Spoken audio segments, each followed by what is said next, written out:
ಸಚಿವರಾದಂಥ ಕೃಷ್ಣ ಬೈರೇಗೌಡರು ಬಹಳ ಒಂದು ರೀತಿ ದಿಟ್ಟವಾದಂಥ ಒಂದು ನಿರ್ಧಾರವನ್ನು ಕೈಗೊಂಡಿದ್ದಾರೆ ಅಂತ ಹೇಳಿದ್ರು ಕೂಡ ಬಹುಶಃ ತಪ್ಪಾಗಲಿಕ್ಕಿಲ್ಲ. ಯಾಕಂದರೆ ಫುಟ್ಪಾತ್ ಅನಧಿಕೃತ ಫುಟ್ಪಾತ್ ವ್ಯಾಪಾರಿಗಳನ್ನು ತೆರವುಗೊಳಿಸುವ ಮೂಲಕ ಬೆಂಗಳೂರು ಪಾದಾಚಾರಿಗಳಿಗೆ ಒಂದು ರೀತಿ ಬೆಂಗಳೂರನ್ನು ಕ್ಲೀನ್ ಸಿಟಿ ಮಾಡುವ ಮೂಲಕ ಒಂದು ದಿಟ್ಟವಾದಂಥ ಒಂದು ನಿರ್ಧಾರವನ್ನು ಕೈಗೊಂಡರು ಅಂತ ಹೇಳಿದ್ರು ಕೂಡ ಬಹುಶಃ ತಪ್ಪಾಗಲಿಕ್ಕಿಲ್ಲ. ಇನ್ನು ಅದರ ಮುಂದುವರೆದ ಭಾಗ ಎನ್ನುವಂತೆ ಈ ಬಿಡಾಡಿ ವಾಹನಗಳು ಅಂದರೆ ರಸ್ತೆಯಲ್ಲಿ ಎಲ್ಲಂದರಲ್ಲಿ ಕಾರ್ಗಳನ್ನ ಪಾರ್ಕ್ ಮಾಡೋದು, ಟೂ ವೀಲರ್ ಆಗಿರ್ಬೋದು, ಬೇರೆ ಬೇರೆ ವಾಹನಗಳನ್ನು ಮನಸ್ಸೋ ಇಚ್ಛೆ ಪಾರ್ಕ್ ಮಾಡಿಬಿಟ್ಟು ತಿಂಗಳಾನ್ಗಟ್ಟಲೆ ಯಾರೆಲ್ಲ ಪಾರ್ಕ್ ಮಾಡ್ತಾ ಇದ್ರಲ್ಲ ಅಂಥವ್ರಿಗೆ ಏಕಾಏಕಿ ಏನು ಆ ವಾಹನಗಳನ್ನು ಟೋಯಿಂಗ್ ಮಾಡುವ ಮೂಲಕ ಏನು ತೊಂದರೆ ಕೊಡೋದಕ್ಕೂ ಹೋಗಲಿಲ್ಲ. ಆ ವಾಹನ ಮಾಲೀಕರಿಗೆ 1 ವಾರದ ಮುಂಚೆನೇ ನೋಟಿಸನ್ನು ಕೊಡ್ತಾರೆ, ಅವರ ಗಮನಕ್ಕೆ ತರ್ತಾರೆ.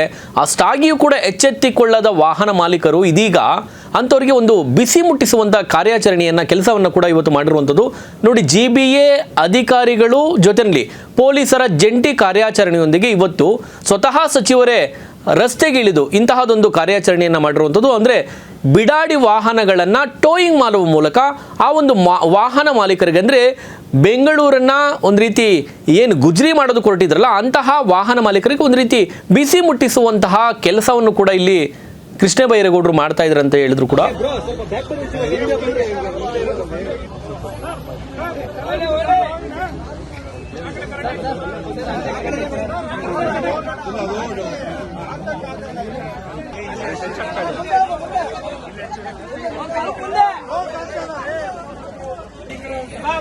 ಇವಾಗ ಬರಕಳಿ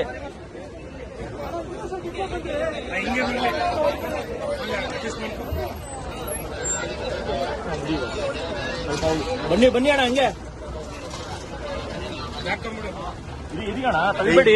ಇದು ಬರ್ತಿದೆ ವೆಹಿಕಲ್ ತಳ್ಳೋದಲ್ಲ, ಇದು ಬರ್ತಿದೆ ವೆಹಿಕಲ್.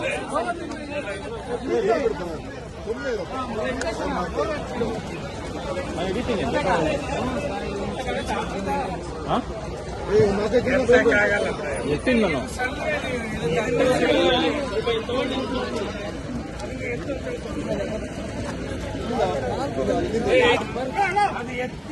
ನಾನು ಬರಲ್ಲ, ಇದು ಹೊಡೆದೋಗ್ಬಿಟ್ಟಿದೆ ಸರ್.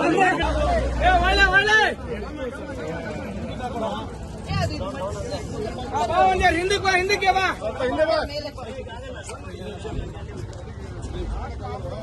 ಬೆಂಗಳೂರಿನ ಅಭಿವೃದ್ಧಿ ವಿಚಾರವಾಗಿ ಸುಧಾರಣೆ ತರಬೇಕು ಅಂತೇಳಿ CM ಅವರ ಮಾರ್ಗದರ್ಶನದಲ್ಲಿ ಕೆಲಸಗಳನ್ನ ಮಾಡ್ತಾ ಇದ್ದೇವೆ ಅಂತೇಳಿ ಇಲ್ಲಿ ಕೃಷ್ಣ ಬೈರೇಗೌಡರು ಹೇಳ್ತಾರೆ. ಜೊತೆಯಲ್ಲಿ ಶಾಶ್ವತವಾಗಿ ವಾಹನಗಳನ್ನು ನಿಲ್ಲಿಸಿದರೆ ತುಂಬ ಅನಾನುಕೂಲ ಆಗುತ್ತದೆ.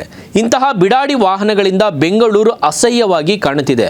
1 ವಾರದ ಹಿಂದೆಯೇ ನೋಟಿಸ್ ಅಂಟಿಸಲಾಗಿತ್ತು. ಆದರೂ ಸಹ ನೋಟಿಸ್ಗೆ ವಾಹನ ಮಾಲೀಕರು ಯಾವುದೇ ರೀತಿಯಲ್ಲೂ ಸ್ಪಂದಿಸಿರೋದಿಲ್ಲ. ಹೀಗಾಗಿ ಅವುಗಳನ್ನು ಸಾಗಣೆ ಮಾಡುವ ಕೆಲಸ ಮಾಡ್ತಿದ್ದೇವೆ. ಟೋಯಿಂಗ್ ಬಳಿಕ ಮತ್ತೆ 15 ದಿನ ಸಮಯ ಕೊಡ್ತೇವೆ. ರಸ್ತೆ ಫುಟ್ಪಾತ್ ಯಾರ ಆಸ್ತಿ ಕೂಡ ಅಲ್ಲ, ಅದು ಸಾರ್ವಜನಿಕರ ಆಸ್ತಿ. ತಿಂಗಳಾನುಗಟ್ಟಲೆ ವಾಹನ ನಿಲ್ಲಿಸಿದರೆ ನಾವು ಸಹಿಸಲ್ಲ. 2700 ವಾಹನಗಳು ಬಿಡಾಡಿ ವಾಹನಗಳನ್ನ ಪಟ್ಟಿ ಮಾಡಿದ್ದೇವೆ. ಟ್ರಾಫಿಕ್ ಪೊಲೀಸರ ಅಸ್ತ್ರಂ ಆ್ಯಪ್ ಮೂಲಕ ಎಲ್ಲರೂ ರಿಪೋರ್ಟ್ ಮಾಡಿ 1034 ವಾಹನಗಳಿಗೆ ನೋಟಿಸನ್ನು ಅಂಟಿಸಿದ್ದೇವೆ. ಬೆಂಗಳೂರು ನಗರ ಗುಜರಿ ಆಗೋದು ಬೇಡ, ಅದಕ್ಕೆ ನಾವು ಅವಕಾಶವನ್ನು ಕೂಡ ಕೊಡೋದಿಲ್ಲ ಅಂತೇಳಿ ಇಲ್ಲಿ ಕೃಷ್ಣ ಬೈರೇಗೌಡರು ಖಡಕ್ ಆದಂಥ ಸಂದೇಶವನ್ನು ಈ ಬಿಡಾಡಿ ವಾಹನ ಮಾಲೀಕರಿಗೆ ರವಾನೆ ಮಾಡಿರುವಂಥದ್ದು. ಸ್ನೇಹಿತರೆ, ಈ ಒಂದು ಸುದ್ದಿಗೆ ಸಂಬಂಧಪಟ್ಟಾಗಿ ನಿಮ್ಮ ಅನಿಸಿಕೆಯನ್ನು ಕಮೆಂಟ್ ಮಾಡಿ. ನೋಡ್ತಾರೆ ಈ ಸಂಜೆ ನ್ಯೂಸ್. ಇದು ಸಮಸ್ತ ಕನ್ನಡಿಗರ ಧ್ವನಿ.